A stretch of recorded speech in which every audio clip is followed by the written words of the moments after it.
여러분 안녕하십니까. 백운기입니다. 주말 잘 보내셨습니까? 22대 국회 첫 국정감사가 오늘부터 시작됩니다. 역대 대통령 가운데 처음으로 자신과 가족에 대한 특검을 2차례나 거부한 윤석열 대통령이지만 국감은 피해갈 수 없을 겁니다. 벌써부터 윤석열과 김건희 부부의 비리 의혹이 하나둘 벗겨지고 있습니다.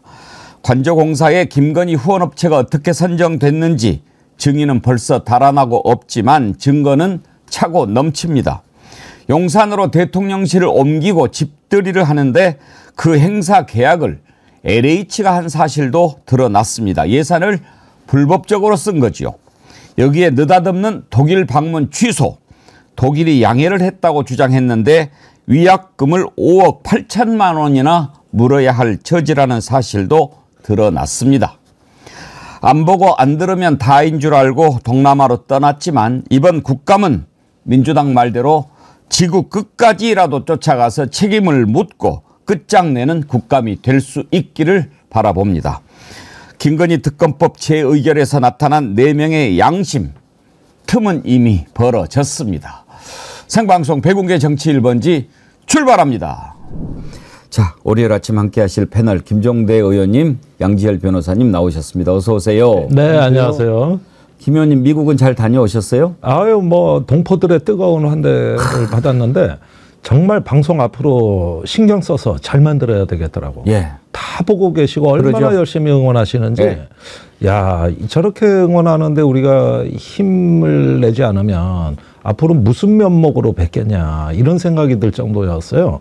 특히 외국에 나가면 이 고국에 대한 마음이 더 애틋해지기 때문에 유튜브를 통해서 그 고국을 또 다 들여다보고 계신다. 이거 방송 제작자들은 명심해야 될 사안입니다. 명심하겠습니다. 미국에도 우리 정어리들이 많이 계시거든요. 아, 그렇죠. 예. 예. 그 누가 될 것 같습니까? 미국은? 아직 교포들의 그 상당수는 뭐 일부를 빼고는 트럼프가 된다고 보는 분위기예요. 그래요? 네. 뭐 여론조사는 계속 해리스가 앞서는 걸로 나오던데. 그러니까 저기 선거제도에 힘이 있기 때문에 그 정도 앞서서는 좀 어렵지 않느냐 이런 관측이 대세고요. 사실은 힐러리는 10% 앞서고도 그렇죠. 그런데 이제 그 선거인단이 간접 선거제도이기 때문에 여기서 일단 민주당이 손해보는 건 몇 프로는 까고 들어가야 되는 게 몇 번의 대선에서 나왔기 때문에 아직은 트럼프가 우세를 유지한다. 이런 의견은 크게 이견이 없는 것 같아요. 후반부에 기회가 되면 한번 미국 대선도 잠깐 한번 좀 들여다보죠. 네. 근데 그냥 나는 트럼프가 안 됐으면 좋겠어요. 싫어. 심정적으로 많은 분들이 그렇게 바라고 계신데 쉽지 않은 모양이더라고요. 저도 직간접적으로 해외에 계신 분들, 저도 이제 가족 친지분들 중에 해외에 사시는 분들이 계시거든요. 그래서 제 말씀을 하시니까 그분들이 정말 저 이제 조카라고 이렇게 방송을 하고 있으니까 가끔 연락을 주셔서 너무 힘드시대요. 예전에는 그래. 한국이 잘 알려지지 않아서 그냥 그러려니 했는데 요즘은 세계의 주목을 받는 나라가 됐지 않습니까? 그렇지. 여러 면에서. 그래서 각 나라들에서도 한국에서 벌어진 일들을 자주 소개를 한대요. 네. 근데 몇 년 전과 달리 너무 부끄러운 얘기만 나오니까 당신들도 너무 괴롭다라는 말씀 예. 자주 하세요. 그 교포들 사이에서 아주 그 화제가 됐던 정말 뜨거운 반향을 일으켰던 작년에 폴리티코 칼럼을 소개해 주더라고요. 읽어보니까 내용이 기가 막혀요. 작년에 그 윤석열 대통령이 국빈 방문을 하는데 그때 그 폴리티컬 그 칼럼 제목은 바이든은 윤석열한테 배워라. 아니 트럼프 같은 범죄자를 기소 못하고 저 윤석열 봐라. 이재명 대표, 조국 대표 뭐 그래가지고 어쩌면 윤 대통령이 보기에 안쓰러워서 바이든한테 귓속말로 검찰과 언론을 장악하십시오. 이렇게 귓속말을 할 가능성이 높아 보인다. 이런 식으로 그 칼럼이 길게 나왔어, 그것도. 이때가 교포들이 가장 뜨거운 때였다고 많이 윤석열은 또 그 얘기 들으면 또 본인이 잘한 줄 알아요. 예.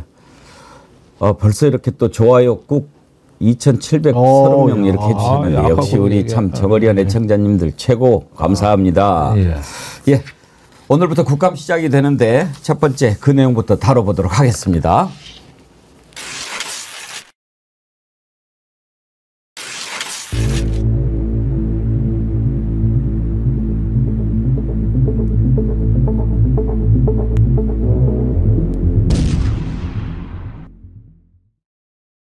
이번 국감은 김건희 국감이 되겠죠. 뭐 김건희 의혹이 워낙 차고 넘치니까 민주당에서 아주 벼르고 있는데요. 박찬대 원내대표 지구 끝까지라도 쫓아가서 반드시 밝히겠다라고 얘기를 합니다. 들어보시죠.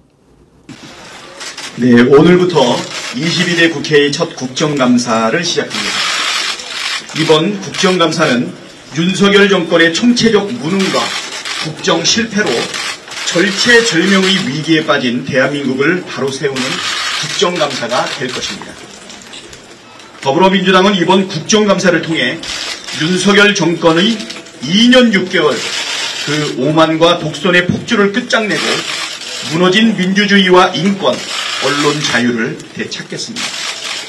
의료 대난과 소상공인 자영업자의 줄도산 등 민생을 되살리고 파도 계속 나오는 대통령 부부의 국정농단 부정비리 의혹을 끝까지 파헤치는 끝장 국감을 하겠습니다. 꽉 막힌 속을 시원하게 풀어드리는 국정감사, 진실을 밝히는 국정감사, 정의가 살아있음을 증명하는 국정감사가 될 수 있도록 전력을 다하겠습니다. 제발 좀 그랬으면 좋겠습니다. 이번 국정감사에 국민들이 큰 관심을 갖는 이유가 뭡니까? 너무나 의혹이 차고 넘치는데 그거 밝히려고 특검을 하자 그랬는데도 이렇게 거부하지 않습니까? 그래서 국정감사에라도 기대를 해보는 거죠. 김종대 의원님, 이번 국정감사 뭔가 좀 나올 것 같습니까? 예, 굉장히 많이 쏟아져 나올 걸로 예상이 되는데 우선 김건희 여사 문제는 최근에 명태균 씨 파일이 이제 본격적으로 부당한 정치 개입과 선거법 위반 또 여론조사에 관해 가지고 불법 여론조사 정황이 주말 사이에 많이 드러났습니다. 이런 것들은 바로 뭐 국감 중에도 고발이 가능한 사안이라고 보여지고요.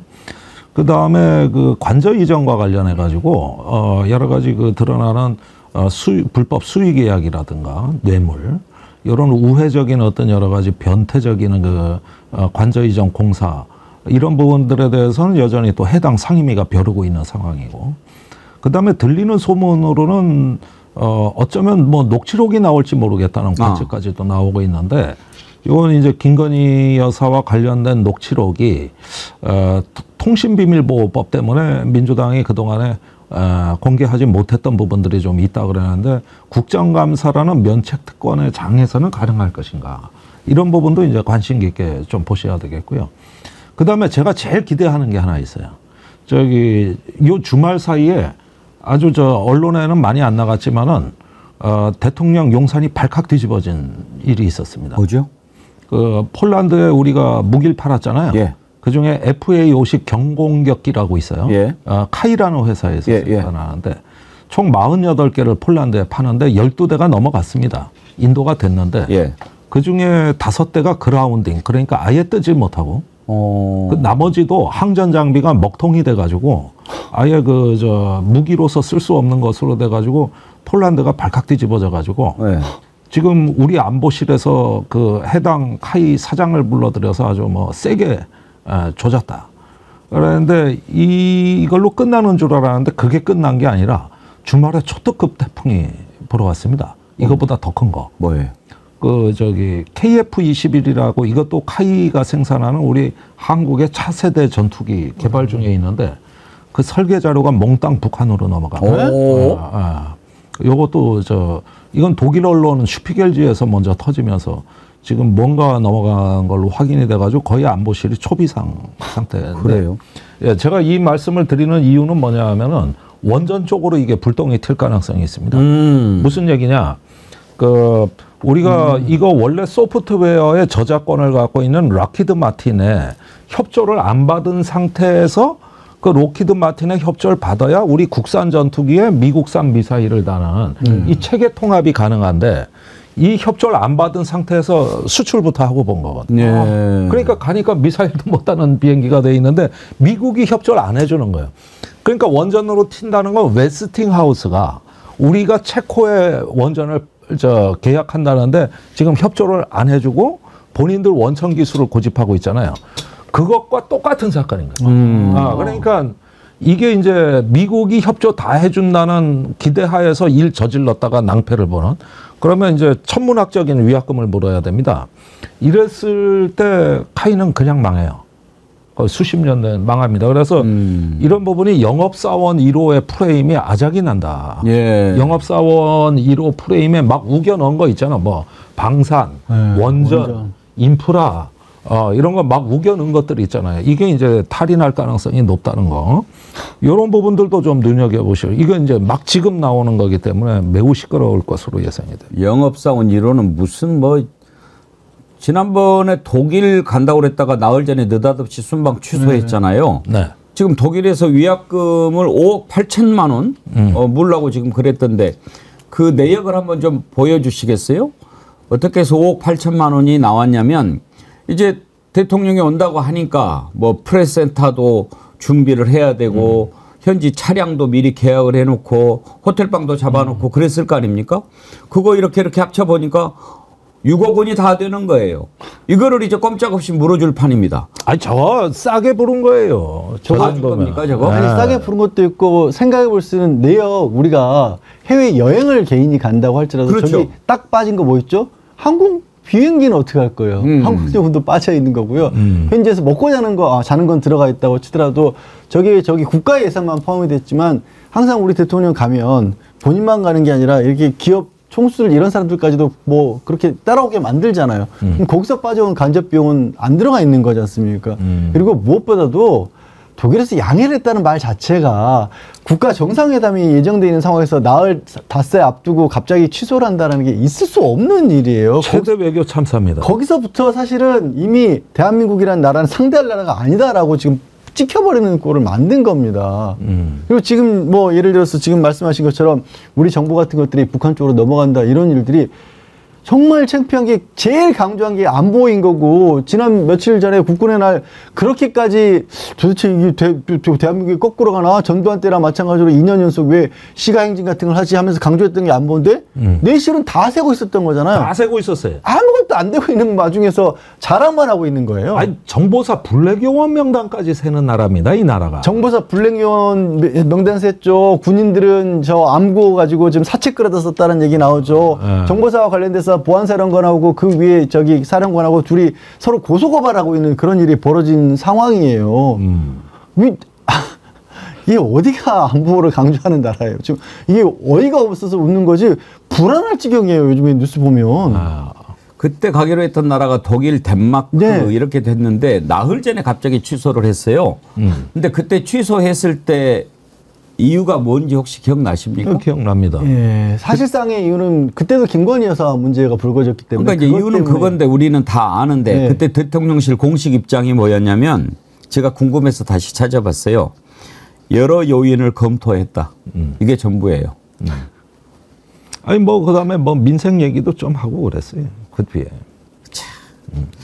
그렇게 했는데 우리는 그때 알죠. 왜 못 갔는지. 그런데 김건희가 명품백 드러났는데 김건희 안 간다고 대통령이 안 갑니까? 뭐 그런 놈의 방문이 어떻게 있을 수 있습니까? 아니, 그런데 지금 김건희 여사가 저기 동행해가지고 가는 나라마다 김건희 여사 기사가 나오고 있습니다. 카자흐스탄, 예. 이번에 체코슬로바키아, 사기꾼. 체코 사기꾼, 논문 표절. 예. 저번에 카자흐스탄은 성형. 성형. 아니, 내가 외신 다루는 유튜브를 일주일에 한 번씩 하는데 빨래 건조대는 어디서 나왔죠? 그건 모르겠어요. 네. 그 저기 뭐냐, 전 세계가 윤석열 대통령보다 지금 김건희 여사가 더 유명해요. 한국 대통령이 윤 대통령인 건 몰라도 김건희 여사가 영부인이란 건 알아요. 그 저기 5대양 6대주에 하도 마리앙 뜨와네트 기사가 많이 나가가지고 심지어 이런 뉴스를 잘 취급 안 하는 중화권 언론까지도 이 기사를 줄창 써대는데 거기는 마리앙 뜨와네트라 그래 못 알아듣거든. 예. 그래서 단두대 황녀라 그래. 단두대 황녀. 단두대 황녀라고. 그리고 박스 기사로 마리앙 뜨와네트는 누구인가. 요거를 이제 박스 기사 해설 기사를 내줘. 이래가지고 저기 어디 홍콩 뭐 중화권 보면은 한 면을 털어요. 거기에다가 지금 저 가는 데마다 환영을 뜨겁게 받고 있단 말이에요. 김건희 여사가. 지금 여사 정상회담 된 지 이거 오래입니다, 이거. 사실 이번에 이제 국정감사 시작할 때 말씀하신 것처럼 전부 다 이제 국정감사 얘기도 김건희 여사에게 집중된다라고 말씀을 주셨지 않습니까? 근데 오늘자 중앙일보의 칼럼이 하나 나온 거 보니까 이야기 칼럼에 뭐라고 지적을 했냐면 제2부속실을 만들려고 했다. 근데 제2부속실에 그러니까 취지는 그런 겁니다. 국민들이 언론이 지역에서 제2부속실을 만드는 건 김건희 여사가 하도 뭔가 여기저기 가서는 안 될 곳들을 관여를 하고 민간인인데 왜 이렇게까지 행동을 하느냐. 그러다 보니까 주변에 사람들 많이 꼬이니까 예전처럼 부속실을 만들어서 어떻게 보면 좀 관리를 한다는 게 김건희 여사도 관리하지만 주변에 이런 사람들 꼬이지 못하게 털어내고 그렇게 민간인인데도 불구하고 권력이 한 곳으로 가는 거 이런 걸 막자란 취지였는데 대통령실은 거꾸로 했던 모양이에요. 아예 공식적으로 뭘 힘을 몰아주려고 했는지 제2부속실을 만들려고 하고 보니까 김건희 여사 라인으로 분류되는 사람이 너무 많아서 공간을 찾을 수가 없다라는 거예요. 근데 이 공간을 찾을 수 없다는 얘기는 누가 했냐면 윤석열 대통령 본인이 한 3, 4주 전에 그런 얘기를 했습니다. 국정부가 하면서 그 청와대는 넓어서 할 수가 있었는데 막상 용산으로 옮기고 보니까 좁아서 제2부속실 만들 공간이 없다. 이게 무슨 이거는 완전히 거꾸로 하는 거예요. 저쪽에서 받아들인 제2부속실은 아이고 우리 사실상 대통령님 그동안 공간이 없었는데 여기를 내드려야 되는데 너무 많은 사람들이 있으니까 제2부속실이라는 이름으로 이 공간을 마련하기에는 부족하네요. 그거라고요? 아니 오늘 이야기 칼럼에 그렇게 나왔다니까요. 제2부속실을 만들어서 그러니까 물론 명목은 그래요. 그 차라리 그 말썽이 있는 사람들이니까 한쪽에 몰아놓기라도 하자라고 봤는데 몰아넣기에는 너무 많더라는 겁니다. 이미 그러니까 청와대 근무하던 게 뭐 20년 전이지만 근데 제2부속실 많이 가보거든요. 기능이 달랐죠 그때는. 직원 5명 정도가 다 해요. 5명 정도입니다. 여기는 몇 명이 있길래 그렇게 나왔을까요? 도대체 작은 용산을 또 만들려고 한 거 아니야 이게? 아니, 진짜 그 말씀드린 게 아침에 그런 작은 용산이라고 누가 대통령이 이런 얘기가 나오는데 그런 얘기까지 나와 있어요. 오늘자 칼럼에 비서관들 행정관들 보는 앞에서 윤 대통령에게 밀방할 정도의 얘기하는 모습까지 목격됐다는 얘기를 언론사 칼럼에 그런 얘기가 나오고 있습니다. 그러니 김대남 녹취록에 모든 게 여사로 통하고 대통령은 꼴통이다. 뭐 이런 얘기가 가능한 게 저게 김대남 씨가 특별해서 그런 것이 아니라 일반적으로 그렇다는 거예요. 다 그런 얘기를 했던 거 아닌가 싶은 거예요. 그런 모습을 보면 안 그렇겠습니까? 자, 어떤 내용들이 이제 나올지 참 궁금합니다. 빨래 건조대 얘기를 했더니 또 우리 정의리원 애청자님들 바로바로 보내주십니다. 영웅본색 주윤발님 워싱턴 포스트, 이은주님 국빈 방미 당시 김건희 옷차림에 대해 빨래 건조대 클로스 홀스라고 표현한 곳은 미국 워싱턴 포스트입니다. 그렇구나. 빨래 건조대를 연상시킨다고 옷차림이. 빨래 건조대인지 뭔지는 이제 차차 드러나겠지만 박혜림님 첫 손녀 돌이에요. 앵커님 축하해 주세요. 지우보다 이제 덜인 12개월 정을이 축하합니다. 슈퍼챗 보내주셨는데 아이고 축하드립니다. 첫 손녀 돌이군요. 이렇게 또 김정도 의원님, 양지열 변호사님 축하를 받으시고 무럭무럭 잘 자라서 튼튼한 정의위원 해주세요. 양지열 변호사님은 이번 국감에 어떤 부분을 가장 주목하십니까? 사실은 뭐 하나를 주목한다라면 최근에 공천개입과 관련해서 명태균 씨와 관련된 얘기들이 많이 나왔었고 지금 잠깐 김정대 의원도 말씀을 하셨지만 과연 그 진짜 흔히 하는 스모킹 건이라고 할 수 있는 건 김건희 여사의 목소리나 윤석열 대통령의 목소리나 직접적인 뭐 메시지 같은 것들이 공개되는 것이겠죠. 국민들이 받아들였을 때도 믿고 싶지만 믿지만 그래도 한편으로 내가 저 사람한테 그런 얘기를 들었어라고 간접적으로 뉴스를 보는 거 내지는 명태균이 됐든 뭐가 됐든 누가 됐든 사람들이 좀 전에 저도 말씀드린 것처럼 뭐 김건희 여사가 대통령 앞에서조차도 막 이렇게 함부로 하더라 이런 얘기를 그냥 건너 듣는 것과 진짜 그런 목소리가 남긴 거는 파급력이 완전히 다르거든요.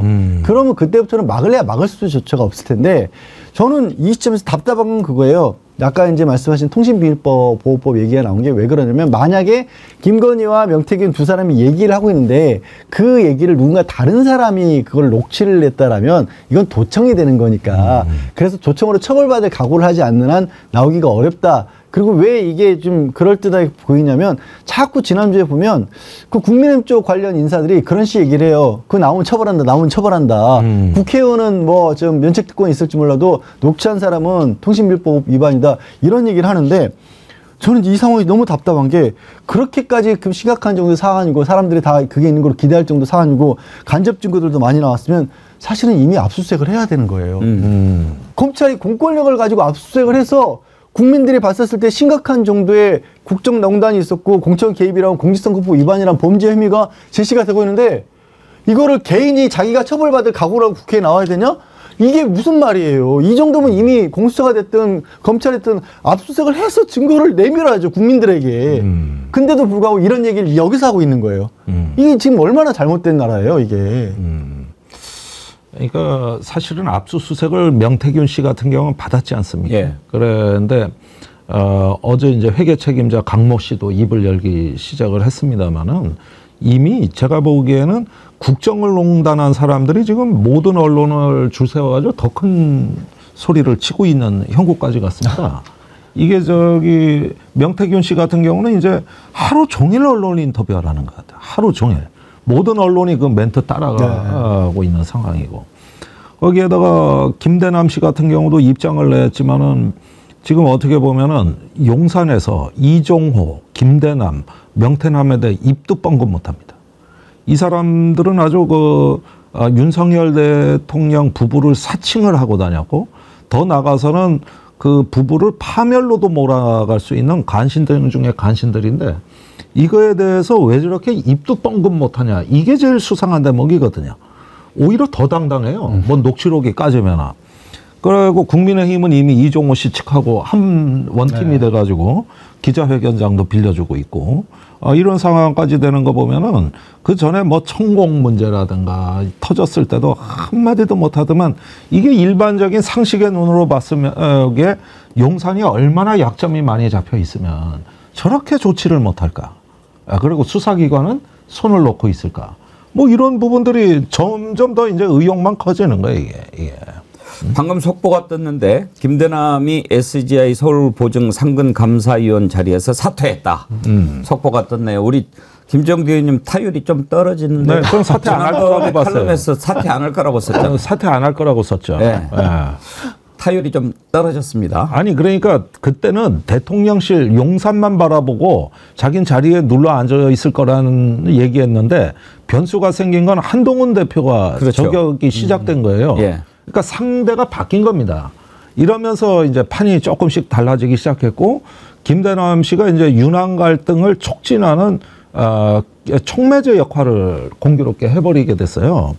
그렇게 되고 이제 한동훈 대표 쪽에서는 어떻게 해서 그 자리까지 갔는지도 조사하겠다. 예. 이렇게 나와 버리니까 이제는 용산이 아니라 이제는 한동훈 쪽으로부터 칼을 맞을 위기가 되니까 이렇게 물러난 거지. 파악 안 되는 그것이 거죠. 아니었다면은 절대 물러나지 않습니다. 뭐 용산에서 다 입도 뻥긋 못 하는데 왜 물러납니까? 다른 때 같으면 지금 김대남 이렇게 이야기한 거 사실이 아니라고 용산에서 오히려 뭐 발칵 뒤집혀져 가지고 뭐 수사하고 뭐 그랬을 거 아닙니까? 아니, 전 반대로 거꾸로 뭐 진보 언론이라든가 뭐 예를 들어서 MBC 바이든 날리면 가지고 기자들 압수수색까지 들어갔잖아요. 근데 대통령한테 죄송하지만 꼴통이라고 얘기까지 한 사람인데 가만히 있어요. 그럼 기가 막힐 노릇이잖아요. 그러면서 기껏 한다는 게 대통령실에서 나온 해명이라고 하는 게 우리는 그 뭐 저 한동훈 공격과 관련해서 관여한 바가 없다. 누가 관여했는지 안 했는지 물어봤어요. 왜 저런 사람 가만히 놔둬? 말씀하신 것처럼 청구가 관련해서 그렇게 뉴스가 많이 나오고 대통령 이름 팔고 있는다 그래도 안 나오고. 자, 여기서 핵심은 뭐냐면요. 한동훈 측에서 공격이 들어왔을 때 그 자리에 어떻게 갔느냐. 저도 이거 풀어야 돼요. 대통령실에서 우리는 관여한 바 없다고. 아니 연봉을 3억 넘게 받는다면서요. 수당까지 하면 최고.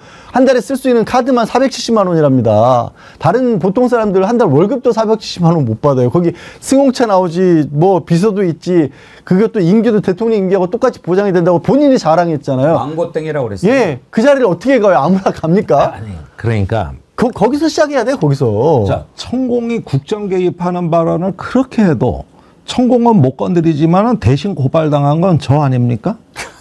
그다음에 이종호 씨가 여사를 완전히 애 취급하면서 온갖 사칭을 하고 다녀도 못 건드리지만 그때도 대신 고발당한 건 저 아닙니까? 이런 식으로 제가 상관왕이 된 거예요. 지금까지 고발 상관왕. 그런데 내가 경찰 조사 받으러 갈 때는 꼭 하는 얘기가 있어요. 이 아첨하고 아부하는 간신들이 그 권력자 등을 살살 긁어줘서 시원하게 하는데 문제는 그 손톱에 독이 묻어 있다. 그래서 긁은 자국이 나중에 상처가 돼주고 골마 터진다. 내가 이걸 갖다가 지적하는 뜻은 오히려 이 정권에 건강하게 가라는 뜻이기 때문에 나한테 고마워해야 될 일이지 왜 고발할 일이냐. 내가 이랬거든. 그런데 오늘날 이렇게 보면은 지금 이 국정에 있어서 이 평지풍파를 만들고 역기와 변태 시대를 만드는 간신의 전성세대를 우리 진보가 지적하고 있는 거거든요. 이것이 사실은 정권에서 귀담아 들으면은 지금이라도 어느 정도 희망이 있어요. 그러는데 이걸 거꾸로 이제 우리 같이 말하는 사람을 핍박을 하고 그 사람들을 감싸왔습니다. 그 결과 어떻게 됩니까? 점점 이제 회복불능 상태로 가고 있는 거 아니냐 이거죠. 나는 이런 점이 이걸 자꾸 지적하고 우리가 뭘 어쩐다 공격한다고 그러는데 잘 이런 문제를 생각해 봤으면은 바로잡을 기회는 무수히 많았어요. 저 암덩어리를 그냥 싹 도려내고 완전히 정부를 다시 만든다는 각오로 개혁과 혁신을 했으면 어쩌면 희망이 있었을 겁니다. 거기에다 이제는 한동훈 대표까지 더 이상 국감 때 김건희 여사 공세가 나오면 예. 언제까지 막아줘야 되냐 이 얘기를 하고 있습니다. 이게 지금 심각하다고 본 거 아니야. 이건 야당의 공세 때문이 아니라 실제 내용이 심각하다. 이런 얘기 아닙니까? 그게 여당 일각에서 나오는 얘기잖아요. 그러니까 국감을 두고 보겠다. 그 발언의 의미가 상당히 좀 깊은 것 같더라고요. 그 내용을 한번 짚어볼 텐데 그 전에 양지열 변호사님, 김대남이 윤석열을 꼴통이라고 그랬잖아요. 그게 무슨 죄에 해당되는지 아십니까? 모욕죄 말씀. 그 국가 기밀 누설죄입니다.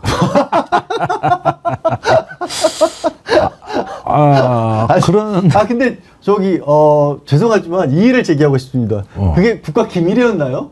많은 사람들이 알고 있었던 거 아닐까요? 기밀이죠. 그러니까 원래 군사기밀보호법은 공개된 거라도 예. 잘못 떠들면 기밀죄로 엮이게 돼 있어요. 그런가요? 그게 아주 무서운 제가 한 수 배우네요. 서로 알더라도 알지 않으면 안 되는 거군요. 알더라도 그걸 다시 포장해서 적대 세력에 넘겨주면 그건 기밀보호법에 저촉이 됩니다. 금요일에 이제 김건희 특검법 거부권 행사한 거 재의결을 했는데 최소한 4명, 근데 이제 5명이라는 얘기도 있고 일단 이탈표가 생겼습니다. 한동훈 대표의 움직임이 좀 심상치 않습니다. 친한계 또 꼭 친한계가 아니라도 한 20명 이상 이렇게 모아가지고 얘기를 하는데 이거 도대체 어떻게 해결을 해야 될지 모르겠다. 하여튼 국감을 지켜보자 이렇게 얘기를 했다고 하는데요. 김종대 의원님 보시기에 4명인 것 같습니까? 5명인 것 같습니까? 이탈표가. 글쎄 그게 참 어려운데 예. 저번에 최상병 2번째 부결될 때 비해서는 한 표 정도 더 이탈하지 않았느냐. 이런 정도로 이제 조심스러운 해석들이 있어요. 예. 근데 일단은 보수적으로 해석하면은 4표가 맞는 것도 같습니다. 그런데, 그래서 한 달에 한 표씩 늘어난다는 모습. 그러니까, 앞으로 넉 달만 더 하면 된다. 이런 얘기도 있는데, 그런데 사실은, 그러는 와중에 이제 그 효과는 표결에서보다는 친한 그룹이 다시 인원회의를 시작했다. 네. 이게 굉장히 의미 있어 보여요. 원래 야당은 공격하고 여야 간의 정쟁이 있게 마련입니다. 그러나 여당 내에서 또는 권력과 여당 간의 이런 어떤 새로운 변수가 출현한 건 이건 효과가 크죠. 굉장히 효과가 큽니다. 그래서 그런 흐름들이 나타나기 시작했다는 거는 이제 매우 중요한 흐름이니까 눈여겨보실 필요가 있겠습니다. 그러니까요. 양지열 변호사님은 4명이라도 그 이탈표의 의미 상당히 좀 큰 것 같지 않습니까? 크죠. 그리고 크고 나서 그 이탈표가 생긴 이후에 말씀하신 것처럼 한동훈 대표의 반응도 이제 앞으로 그러면 만약에 더 추가 이탈하면 어떻게 되겠느냐 내지는 앞으로 또 특검법을 제2의결 그러니까 다시 국회에 상정했을 경우를 어떻게 할 것이냐 두고 보겠다라는 식이잖아요. 그렇죠. 두고 보겠다라는 거에 앞서서 국민 눈높이에 맞아서라고 하는 겁니다. 물론 되게 답답해요. 한동훈 대표도 하고 있는 게 국민 눈높이 눈높이 얘기만 하고 있으면서 자기는 한 번도 주체적으로 거기에 대해서 말을 못하고 있다는 게 정말 한편으로는 정말 아니 이렇게까지 상황이 만들어져 있고 지금 보수 언론들에서도 믿을 건 한동훈밖에 없다는 식으로 밀어주는데도 불구하고 딱 앞장서서 뭐 못하고 있는 그 사람도 참 답답한 사람이긴 하지만 그럼에도 불구하고 어제 이제 사람들 모였었고 예를 들어서 이제 원 내에 있고 한동훈계로 분류가 되지 않은 김재섭 의원 같은 경우에 예. 그 자리에 좀 참석을 하고 그런 것들이 언론을 통해서 보도가 되고 그러면요 사실 큰 흐름이라고 하는 건 이제 두 선배님들이 저 잘 아시겠지만 억지로 정당이라든가 무슨 단체라든가 정치인이 만들어 나가기보다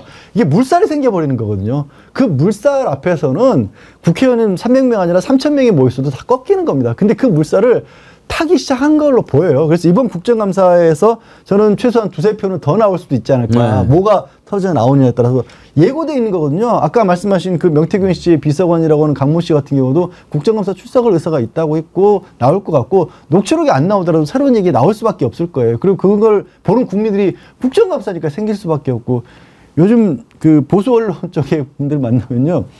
방송 편성평 만들기가 힘들대요. 뉴스는 김건희밖에 안 나오는데 김건희 관련 뉴스를 틀면 사람들이 안 본대요. 그쪽 보수 지지하는 사람들은 못 보겠는 거야. 이거를. 근데 국감 방송에서 뭔가가 터져나오면 뭐가 어떻게 방법이 없다 안 할 수 없고 그러면 울며 겨자 먹기라도 현실을 받아들일 수밖에 없습니다. 그러면 떠밀려가는 거예요. 그게 티핑 포인트예요. 네. 그러니까 과거에 우리 박근혜 대통령 때도 봤지만은 이게 기존에 지금 레거시 미디어가 거의 기사를 안 쓰고 있는데 어느 순간 받기 시작하거든요. 받을 수밖에 없는 상황이죠. 이때는 굉장히 심각해집니다. 사실 지금 아직까지는 그래도 유튜브 중심으로 이렇게 또 일부 어떤 좀 진보적 성향 위주로 해서 이렇게 흘러가고 있고 지금 양상이 아주 그 재밌게 돌아가는 게 이제는 유튜브 대 공중파의 어떤 그 누구 힘이 더 세냐는 양상으로 실제로 네네네. 언론판이 짜여지고 있습니다. 그 이번 교육감 선거가 그렇게 짜여졌어요. 이제 그 보수 후보만 TV 토론, 방송 토론 나가고 진보 후보는 유튜브에 올인하는 거거든요. 그러면 이번에도 어떤 매체가 더 위력적이냐로 이상하게 판이 짜여지는 거예요. 지금 이렇게 판이 짜여지다가 이제 유튜브 쪽으로 힘이 조금만 더 실리면은 이제 공중파가 위기를 느끼기 시작하는 거고 중립적 언론이나 어떤 레거시 언론에서 일부에서 이제 보도가 시작이 되고 이때가 굉장히 이제 변화의 그 임계점 하나의 티핑 포인트라고 말씀드릴 수 있겠습니다. 그렇게 되겠지요. 지금 뭐 이제 막을 수 있는 방법은 사실상은 없어요. 이제는 뭐 막을 수가 없어요. 지난 주말에 그러다 보니까 보수 언론 쪽에서 동아일보에서도 김영 칼럼으로 나와서 법정에 세우는 방법밖에 없다라는 얘기를 레거시 미디어에서 하는 겁니다. 왜냐하면 그렇게 세워야 그걸로 끝날 수 있다는 절박함이에요. 그걸로 그렇게 해서 김건희 여사나 윤석열 대통령이 어떻게 뭐 빠져나갈 수 있다가 아니라 여기 잘라내야 된다라는 식의 그런 글들이 보수 언론에서 나오고 있잖아요. 옛날에 박근혜 대통령이 이제 탄핵안 내는 게 거의 분위기가 무르익으니까 그때 청와대에서 거꾸로 나오더라고. 특검 받겠다. 거국내각 총리 내놓겠다. 다 나왔어요. 특검 받겠다고 사정하고는 사퇴까지 가더라고. 지금 뭐 본인들이 힘이 많아가지고 뭐 특검이 반헌법적이다 뭐다 하고 툭툭 차버리는 재미로 있는데 어느 순간 이게 사태가 심각하면은 본인들이 먼저 특검이건 뭐건 받겠다는 타협안도 나올 수가 있어요. 그게 역사입니다. 항상 우리 예상을 앞질러 가는 어떤 격변이라는 게 있는 거예요. 그런데 물론 지금은 아니지만 이번 국정감사가 매우 중요한 부분은 물론 야당도 많은 사법 리스크를 안고 있다 그러지만 사실은 누가 보더라도 일단 정권의 권력의 리스크가 한껏 커지는 시기로 국면이 짜여지는 거거든요. 그럴 때 이제 여당 내 일부 이탈자들이 생겨날 조짐이 보이고 이러면은 그러면 이제 언론 반응도 달라져요. 이때는 완전히 판이 달라지고 그때 가서는 또 까꾸로 서로 받겠다고 나오는 이런 상황이 갈 수도 있는 거예요. 그건 파국적 사태죠. 파국적인. 그 전에 지금 예방주사를 놓고 백신을 놓으면 될 걸 가지고 다 그냥 거부하고 있으니 말이요. 이미 주사로는 아니고요. 적어도 수술, 외과 수술 한쪽 정은 해야 되는 상황으로 갔다고 봅니다. 일단 이탈과 관련해서 매우 이제 주목할 만한 게 4표만 이제 더 오면 그야말로 완전히 무너지는 거죠. 그런데 한동훈 쪽에서 모인 20명이 과연 어떻게 움직일지 이게 이제 중요한 어떤 물기를 좌우하는 그런 부분이 되지 않겠습니까? 또 한 가지 좀 주목해 볼 만한 게 엊그제 윤석열, 김건희 동남아 떠나는데 공항에 한동훈이 안 보이더라고요. 참. 그 뭐 부산 선거 지원하러 갔다고 하지만 오지 마라고 했을까요? 아니 그런데 이건 무슨 어린 애들 장난도 아니고 이제 삐지면 얼굴 안 보는 게 그게 중학생들 얘기지. 아니 지금 이게 하루 이틀도 아니고 벌써 몇 번째입니까 이게. 그리고 한동훈은 제일 쉬운 정치를 선택하기 시작했다. 언론 플레이하고 웬만하면 그냥 자기들끼리 모이고 화풀이하고 이것처럼 쉬운 정치가 없습니다. 진짜 이 당과 권력을 자기가 구하려면은 면전에서 어떤 뼈아픈 직언을 하고 그 어떤 거 뭐랄까 아주 혁명적인 쇄신을 요구할 수 있는 이런 정도 배심이 없으면 정치 때려쳐야 돼요. 그게 그 직언을 할 수 있는가가 없는가는 이 정권에서는 제가 보기에 한동훈 대표밖에 없어요. 한덕수 국무총리는 이미 저기 제가 보기엔 충견의 역할로 바뀌었다고. 그러면 국무총리나 당대표 정도가 이렇게 국정에 있어가지고 균형자 역할을 해주는 게 보통 건강한 정권을 유지하는 비타민과 같은 요소인데 한동훈 대표가 마지막에 그걸 못한다 그러면 이거는 뭐 어떤 조직의 건강성, 정권의 어떤 그 활력은 이제는 다 죽은 거다. 식물 정권이다. 그런데 그걸 못한다 그러면 정치를 할 수가 없는 거지. 자기 소명과 책임이 그건데 예? 그걸 못한다. 이게 참. 아니, 근데 진짜 대한민국이 너무 지금 불행한 정치를 겪고 있는 게 말씀하신 것처럼 초등학생 수준의 일이 지금 계속 이어지고 있는 겁니다. 이게 추석 때로 거슬러 가면요. 대통령 원래 이제 만찬을 하겠다라고 했다가 추석 전이니까 민생 현안을 듣기 위해서 추석 앞두고 우리 밥 먹는 모습 보여줄 수 없다 그래서 만찬 취소했잖아요. 그러고 나서 저기 인요한 위원을 빌어서 몇 명만 불러다가 따로 밥 먹었습니다. 그러고 나서 끝나고 나서 밥을 먹긴 먹었는데 그 자리에서 밥만 먹었어요. 한동훈 대표한테 마이크도 안 줬습니다. 그 다음에 원내 기담 지도부 만찬할 때 한동훈 대표 빼놓고 밥 먹으면서 거기서는 또 추경호 대표한테 말할 기회 주고 우리는 하나다. 대표는 빠져있는데 우리는 하나다라는 얘기를 했다가 그러고 나서 또 한국경제였나요? 언론사 그 행사장 가는 길에 원래는 한동훈 대표도 참석하고 윤석열 대통령도 참석하고 돼 있었는데 테이블을 대통령실부터 먼저 야 한동훈 보기 싫으니까 저기 테이블 한쪽으로 건너뛰게 배치해라. 또 그 얘기를 들었더니 또 30분 앞두고 한동훈 대표는 또 안 갈래요 차라리. 이런 걸 했다가 이번에는 그리고 어제 저녁에는 한동훈 대표가 결국에는 자기네들끼리 모여서 밥 먹는다는 얘기가 나오고 그리고 공항에 가냐 안 가냐를 따지고 있고 이게 불과 한 달 남짓에 저희가 정치 관련해서 핵심 맥락을 짚는 뉴스가 밥 먹냐 안 먹냐 같이 앉았냐 안 앉았냐 악수를 했냐 안 했냐 이거 따지고 있어요. 이게 얼마나 화가 나도 이렇게 화가 날 수가 없어 이게. 그 무렵에 홍준표 대구시장이 어김없이 나타나죠 또. 이제 이분이 빠지면 안 돼.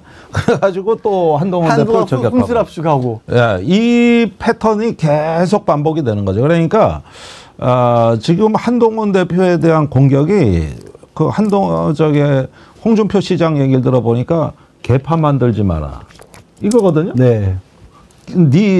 소규모 개파 정치 하려고 그러냐 이런 얘기를 하는 거예요.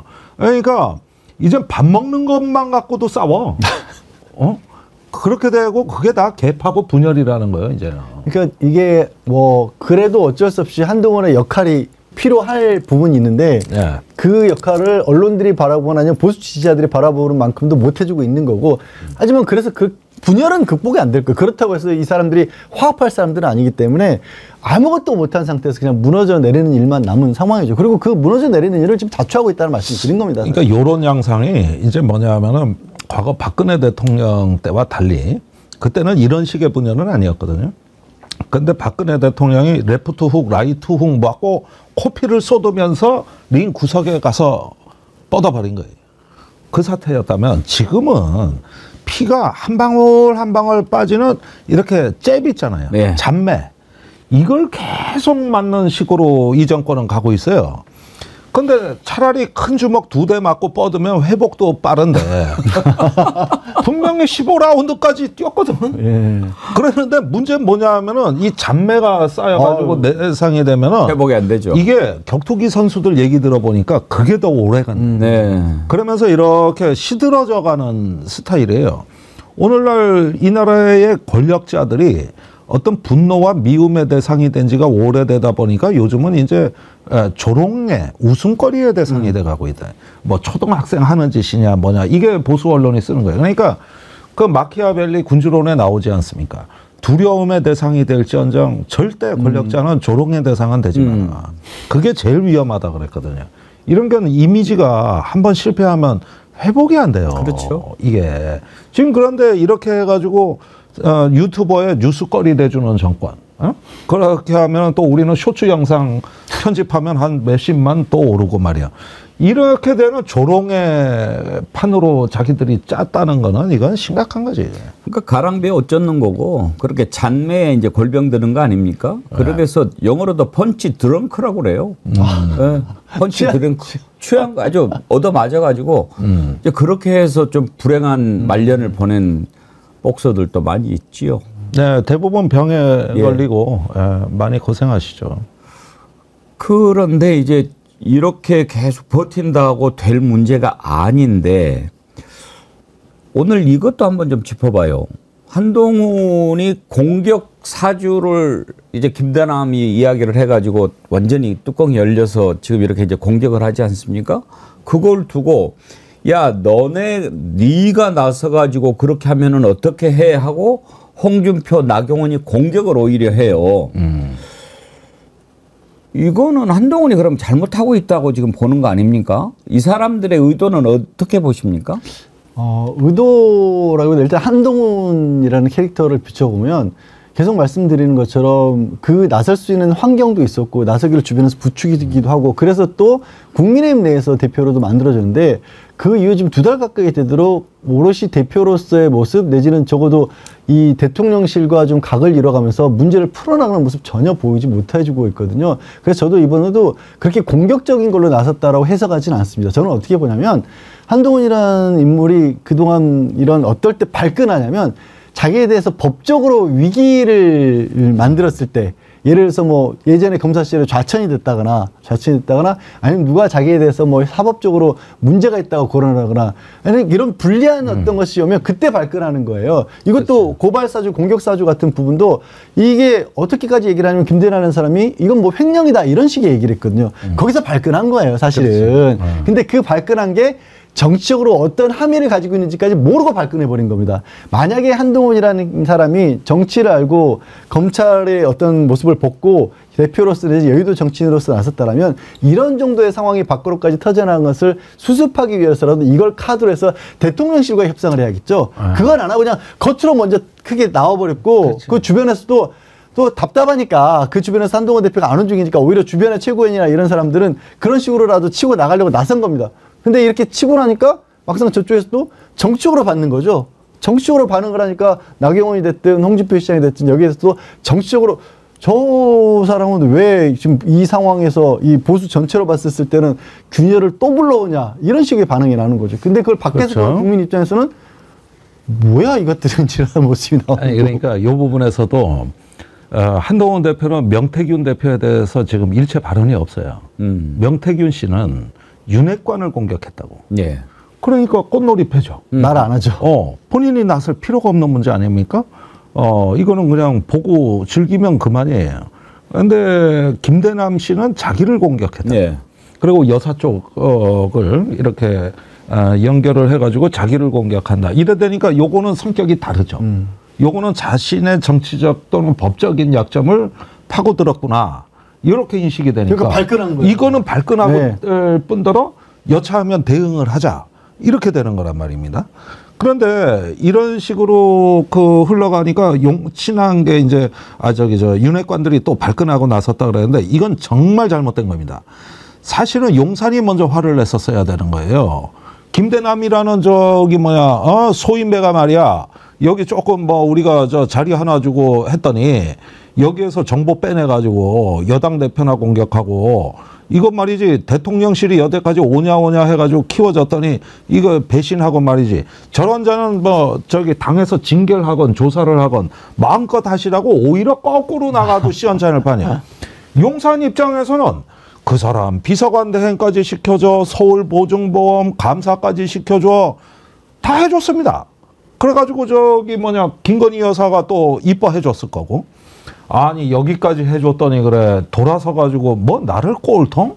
이러면은 한동훈 대표 났을 때 넌 가만히 있어. 내가 먼저 응징할 거야. 원래는 이게 정상이야. 그런데 그 김대남을 한동훈이 때린다고 발끈해?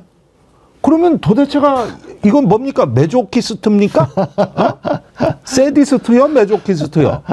아니 이게 어떻게 정상적인 멘탈에서 가능한 얘기입니까? 같이 화를 내고 공적으로 저기 도려낼 거는 같이 도려내는데 당 정의 뜻을 같이 하는 게 정상이지.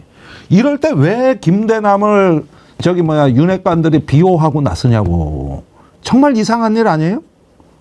그러니까 이런 게 벌써 얼마나 약점들이 많으면. 근데 그런 한동훈의 행동을 비판을 하더라도 다른 사람이 하면은 모르겠어요. 근데 이제 홍준표 시장은 애당초부터 한동훈 전을만은 뭐 안 된다라고 했던 사람이고 나경원 의원은 김대남이 나경원 캠프에서 그때 선거운동을 하지 않았어요? 근데 이런 사람들이 한동훈한테 김대남 그렇게 가지고 영상 공격하면 우리가 스스로 망하는 거다라고 얘기하니까 설득력이 더 떨어지죠.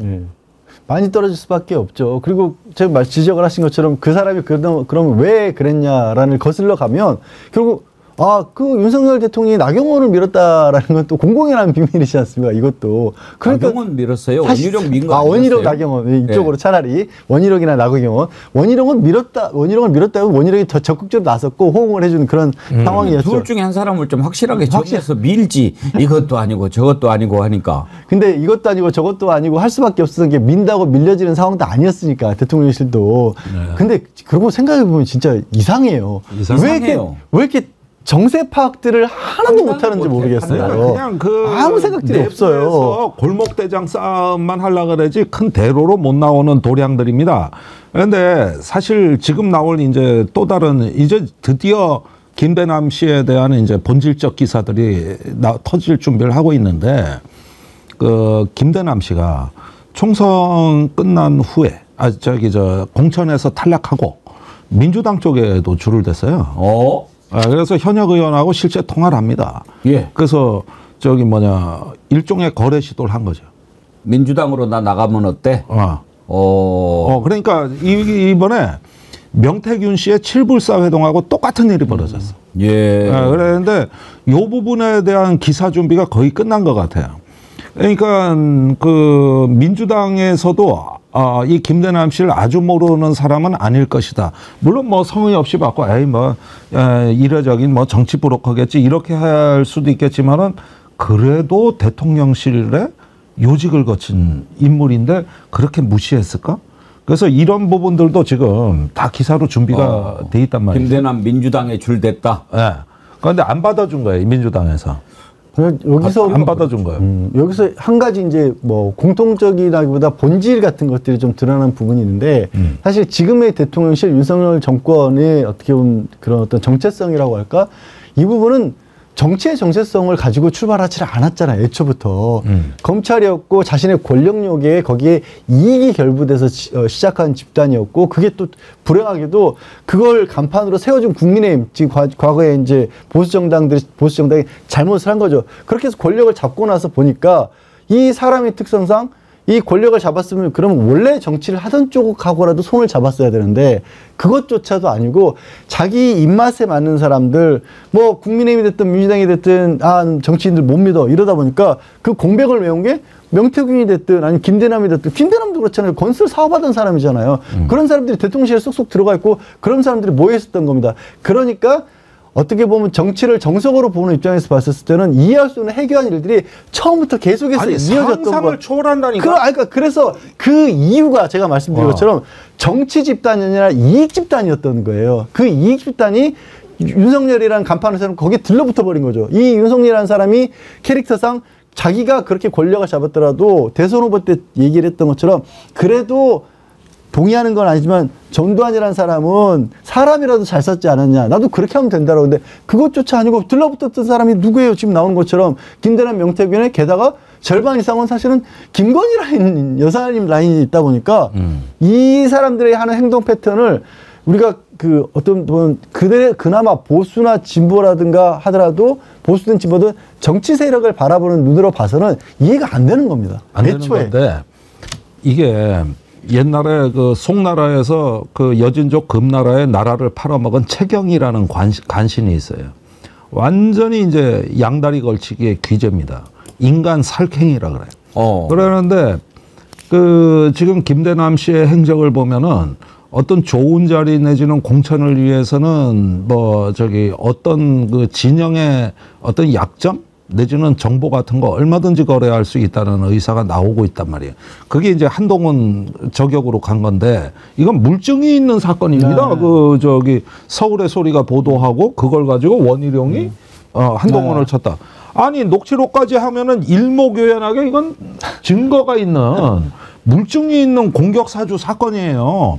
그런데 이거를 역으로 따지자면은 방향을 달리하면은 본인을 위해서 이 자산을 써먹을 수도 있는 거예요. 이런 정보를. 근데 그것이 이제 야당까지 향했다 이런 데서는 충격을 금할 수가 없는 거고 문제는 이런 어떤 행태가 저기 용인이 된다는 건 난 김대남 씨의 인격이 특별히 나빠서 어떤 악의가 많은 어떤 인간 괴물이라서 그런 것이 아니라고 봐요. 이분도 저 얘기할 때 보면은 정이 많으신 분이고 그렇게 남 뭐 함부로 악의적으로 할 사람 같지는 않은데 그냥 자연스럽게 되는 거야. 이게 자연스럽게. 그러니까 그 자연스럽게 된 이유가 말씀드린 것처럼 추구해왔던 게 이익이니까. 자기 사역이니까. 아니 거기서 녹취록이 그러잖아요. 내가 지금 뭐 안 도와줬다. 끝까지 안 도와주면 찍히니까 여기서는 잘 도와줘서 대통령실 다시 돌아가거나 어디 사장 자리라도 가야지. 그래서 자기 싫어하는 사람 선거운동이지만 도와주고 결국 꿰찼잖아요. 그렇죠. 다 그 머리로 지금 작동하는 거예요, 용산이. 그 나쁜 사람이라서가 아니라 인간은 원래 이기적 존재다. 그런 존재들이 이기적 존재들이 꽉 차 있는 거죠. 지금 친일파가 뭐가 나쁘냐. 저기 그 시절에 그럼 식민지 됐는데. 그렇죠. 네. 그러면은 인간은 먹고 살아야지. 뭐 생존을 위해서 먹고 사는 거고 그게 뭐가 그렇게 나쁘냐 이런 그런 사람들이 있는 거예요. 철학적으로 형성되는 거라고 이것이. 사실 저 그 말씀이 이어지는 게 지금 그렇게까지 그 뉴라이트라고 내세우는 사람들이라든가 친일파 논란이 나온 것도 이것도 어려운 게 아니라고 봐요. 저는 그 사람들 기저에 깔린 의식이 지금 말씀하신 것처럼 아니 그때 내가 뭐 잘 사는 쪽을 취한 건데 그게 뭐 잘못이야. 거기 그럼 내가 만주 가가지고 고생한 게 잘한 거야? 왜 그런 짓을 해? 이런 의식을 가진 사람들이 들어가 있는 거예요. 그렇죠. 한 가지만 더 짚어보도록 하죠. 자, 그러면 이제 4명의 이탈표 또 5명의 이탈표가 생겼는데 어찌됐든 다시 특검법 재발의하지 않겠습니까? 국감에서 어떤 일이 만약에 드러나면 결정적으로 나머지 숫자까지 확 뒤집어질 수 있을까요? 그러니까 저는 김대남 씨 사건을 크게 봅니다. 예. 그 사건이 매우 특별하다. 이 공격사주 행위가 매우 특별하고 이런 것들이 어떤 김건희 여사와 한동훈의 직접적인 충돌보다도 우회적인 충돌이고 전면전이라기보다는 국지전에 가깝다고 보여집니다. 전체적으로 충돌하는 양상은 아니잖아요. 그런데 이게 왜 중요하냐면은 이렇게 되면서 이제 서로의 진의를 서로의 이 마음의 깊은 심연에 있는 민낯을 확인하게 되는 과정들이라. 이런 걸 통해서 이제 정치의 신뢰 기반들이 이제 무너지기 시작하면은 그 다음에 꼭 무슨 일이 터진다는 것이죠. 그러면서 이번에 김대남 사건에 대한 용산회 등 윤핵관회 등은 친한계가 무언가 우리가 저기 대책을 논의해야 되는 거 아니냐는 직접적 동기 제공을 해줬다는 거. 여기서 매우 큰 의미를 저는 부여하게 되는 것이라고 보고요. 그래서 이런 국지전이 이제 몇 번 빈발을 하면은 이탈표가 나올 가능성이 이제 서서히 가시권 안에 진입을 할 것이다. 그런 동안에 이제 야당이 잘해야 되는데 뭐 최혜병 사건이라든가 김건희 사건에 대해 가지고 계속 설득력 있는 오로지 분노만 유발하는 걸 넘어서 합리적 보수에게도 정말 진정성이 전달될 수 있는 이런 어떤 증거라든가 논리를 계속 확산을 시켜 나갈 필요가 있고 그것이 모아지고 하다 보면은 분명히 변화가 있을 거다. 양 변호사님은요? 저는 이 공천계의 명태균 씨 관련해서 나오는 얘기 중에 정말 중요한 게 빠져 있다라고 보는 게요. 김건희 여사하고 한동훈 당시의 대표, 당시의 그 비상대책위원장이었죠. 선거와 관련해서는 그 내용이 직접적으로 충돌하는 장면이 안 나와요. 뭐냐면 이 김영선 전 의원이 2020년 재보궐에는 당연히 그냥 당선이 돼버렸습니다. 그 뭐 김영선 전 의원이 수도권에서 활동하다가 사실상 잊혀졌던 정치인이 바로 당선이 됐었고 그 뒤에는 김건희 여사가 있었던 걸로 보여요 지금. 그런데 그 다음 올해 있었던 총선에서 아예 컷오프를 당했거든요. 그럼 거기에 한동훈 쪽에서 반대가 있었다고 보는 게 합리적인데 거기서 충돌이 분명히 있지 않았을까. 그 충돌이 있었기 때문에 우리가 그 지난번 국민의힘 당대표 선출 과정에서 문자가 공개되는 익십인 문자 논란도 그때 나왔다고 보이거든요. 그와 관련된 뭔가가 나와버리면 그거는 뭐 국민의힘 내부가 쪼개질 수밖에 없는 그런 상황이 아닐까. 그렇죠. 예. 그래서 그와 관련된 내용이 좀 나오지 않을까라는 기대를 하고 있습니다. 요즘에 이제 명태남이라고 아예 합쳐가지고 얘기들을 많이 합니다. 명태남요? 명태균, 김대남. 아무튼 국감을 앞두고 터진 이 두 사람 발언 녹취 이런 것들이 큰 변수가 되겠죠. 지금 강씨 그 강모 비서관. 명태균 강모 비서관 아예 이제 공개까지 하면서 국감 증인하겠다라고 하는데 방송까지도 나와서 얼굴을 이제 내더라고요. 맞습니다. 그런데 그 부분도 명태남 씨가 너무 명태균 씨가 너무 강 씨를 그 모멸적으로 그러더라고요. 표현했기 때문에 나온 거예요. 예. 저렇게 얼굴을 드러내려는 의도가 애시당초 없었던 분입니다. 네. 그런데 이제 참다 못 나와서 나온 거고 거기서 나오는 내용들은 더 엽기적이에요. 그러니까 그 본인 명태균 씨가 본인 돈 3억을 들여서 여론조사를 매일매일 해가지고 아크로비스탈 찾아가고 어딜 찾아가서 따박따박 그때 그 윤석열 그 후보한테 저 다 보고를 했는데 그런데 저기 돈 좀 달라고 찾아갔더니 이거 다 돈 들여서 한 3억짜리 여론조사를 돈 한 푼도 안 주면서 그 대신 이제 김영선 의원 공천해 줄 테니 거기서 받아 먹든지 뭐 이런 식으로 그 퉁쳤다는 거거든요. 이게 김영선 씨하고 명태균 씨한테 이제 돈을 서로 거래하게 된 어떤 분란의 시작이었고 그 후에 그 보궐선거 때 김영선 의원의 선거 자금을 명태균 씨하고 회계 책임자 강 씨가 선입금을 하고 그 회계 통장에 김영선 의원은 돈을 안 넣었다는 거 아니에요. 또 여기는 여기대로 내가 왜 돈을 내 뭐 이러다가 선거가 끝나고 나서 드디어 사달이 난 거지. 누구 비용으로 이 선거를 치렀는데 이러다가 드디어 사달이 나기 시작을 한 거지. 이제 여기서부터.